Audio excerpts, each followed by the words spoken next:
Up to this large railroad station come buses, taxis, and private cars, carrying people who are going to travel by passenger train.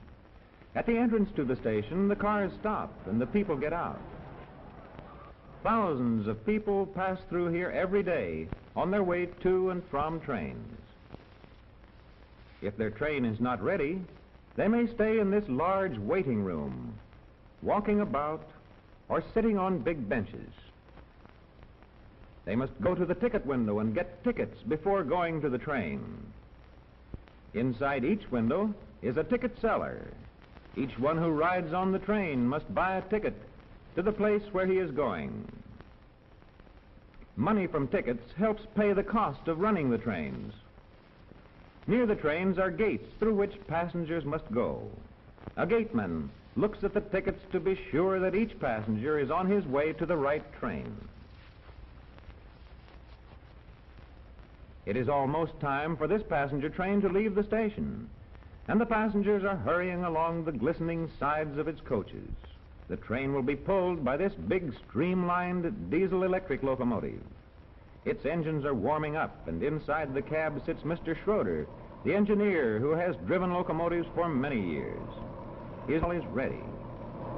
Inside the locomotive further back is the attendant, the engineer's assistant. He stays close to the big motors, for his job is to keep them in good running order. Burned gases from the engines go out through these pipes in the top. Each passenger can take a trunk with him free, and the last of these is going into the baggage car.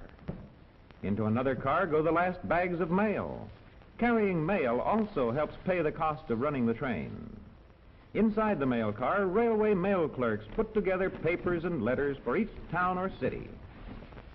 The conductor, Mr. Owens, is in charge of the train. All aboard! All aboard!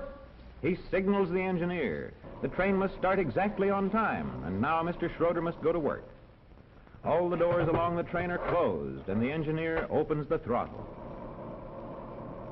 Sand keeps wheels from slipping on their path of smooth steel rails. Wider and wider the throttle is opened.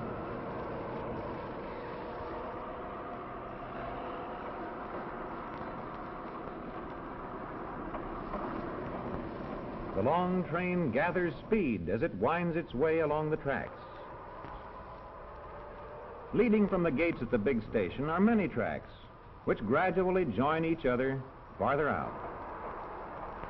A train dispatcher knows on which track each train should run, and he switches each to its proper track. The trains run under banks of signals which show the engineers whether they should go ahead or stop. Here is a signal ahead now. It is set for stop. Mr. Schroeder, the engineer, with hand on the brake, sets the air, and iron brakes close on the wheel. Now the signal changes to go, and again the powerful locomotive pulls the train ahead. It is safe now to pass the signal.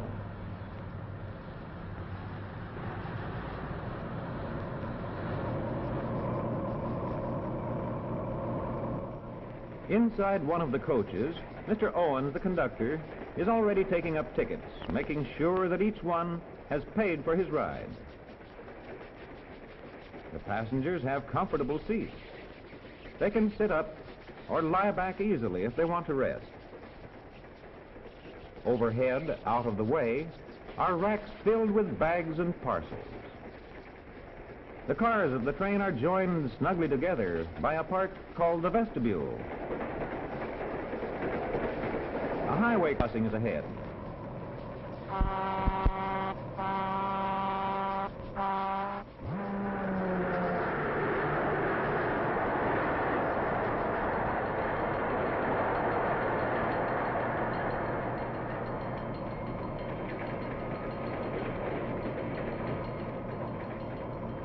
Now Mr. Schroeder closes the throttle to slow down the train, for a sharp curve is just ahead. The engineer knows exactly how fast he can go with safety.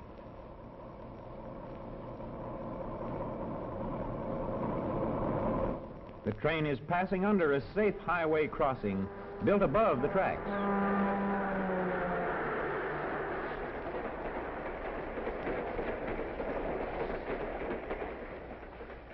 And now it runs alongside a river. The river valley is level, so it is an easy place to build level tracks.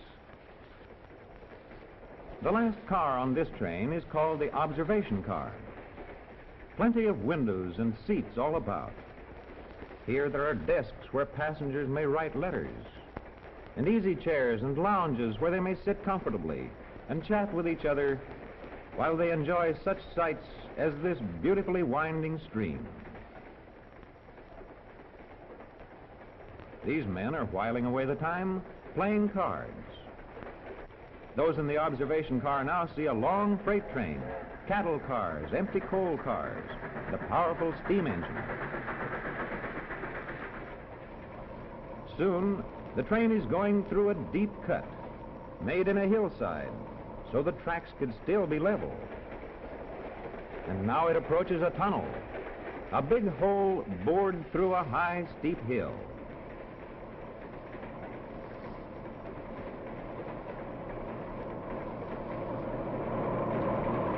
This tunnel is at historic Harper's Ferry.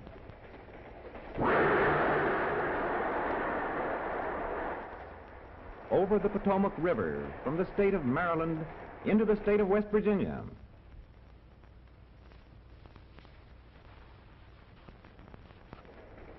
It is mealtime for the passengers, and this is the dining car, an excellent restaurant that is part of the train. The steward shows the people to their seats and gives them menus, large cards with lists of food, so that each can choose the kind of food he likes. Some are already eating.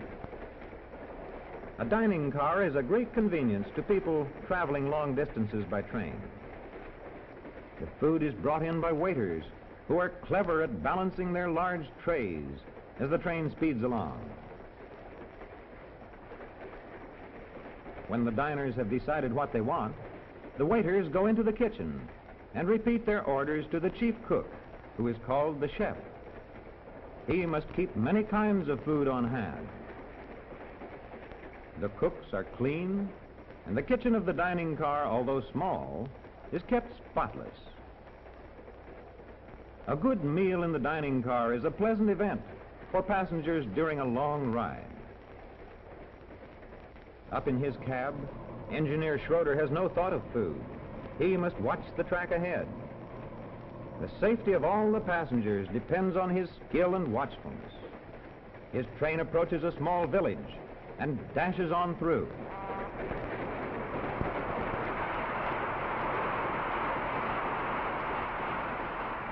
The big steel rails sag under the weight of the rushing train.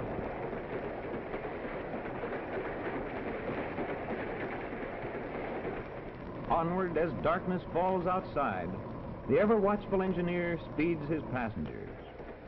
It is almost bedtime. The Pullman porter begins to change seats into beds, taking out backs of seats to make bottoms for beds called berths.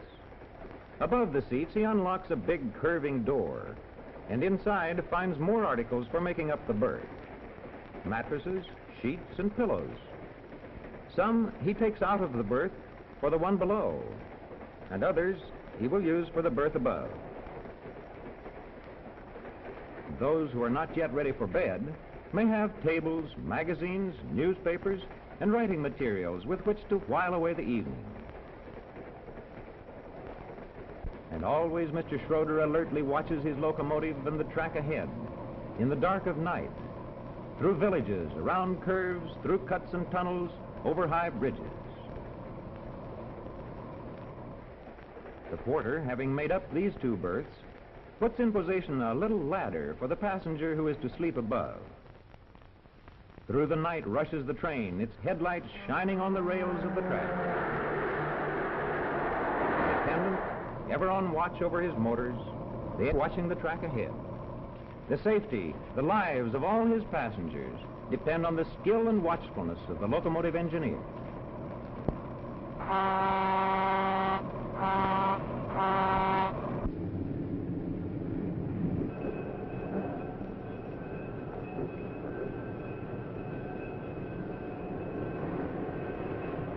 porter carries a step for passengers so that they can get off the high cars easily. And as he had promised Mr. Watson, the Pullman conductor sees Bobby off the train. Here's Uncle Ray shouting, "Hi there, cowboy." The long ride is over.